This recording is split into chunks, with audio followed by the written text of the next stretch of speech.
رب کائنات نے ارشاد فرمائی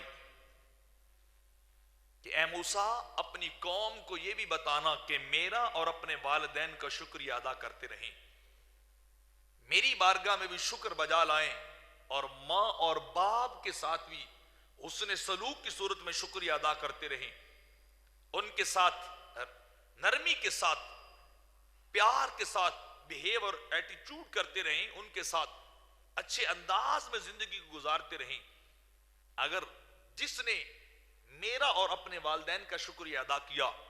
تو میں رب کائنات اسے زندگی کے حادثات سے محفوظ کر دوں گا، ہلاکتوں سے اسے بچا لوں گا، نقصانات سے وہ بندہ بچ جائے گا۔ اور دوسری بات فرمایا جو ماں باپ اور خدا کا شکریہ ادا کرے گا، میں رب کائنات وعدہ کر رہا ہوں میں اس کی عمر کو اور زیادہ کر دوں گا، اس کی عمر میں برکت ڈال دوں گا۔ اور تیسری بات ارشاد فرمائی کہ میں اسے امن سکون والی خوشگوار زندگی دنیا میں عطا کر دوں گا، اس کی زندگی بڑی پیسفلی ہو جائے گی، بڑی آرام دہ زندگی ہوگی، اس کی زندگی غم و اندوہ سے بچی ہوئی ہوگی، اس کی زندگی رنج و غم سے محفوظ ہوگی۔ اور یہ تو دنیا میں، اور جب وہ آخرت میں آئے گا تو میں رب اس سے وعدہ کرتا ہوں دنیا کی زندگی سے کئی گنا اعلیٰ زندگی اسے آخرت کی عطا کر دوں گا۔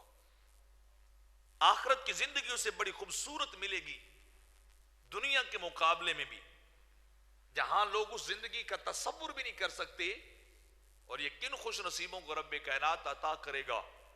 جو اللہ کا بھی شکریہ ادا کرنے والے ہوں گے اور اپنے والدین کا بھی شکریہ ادا کرنے والے ہوں گے،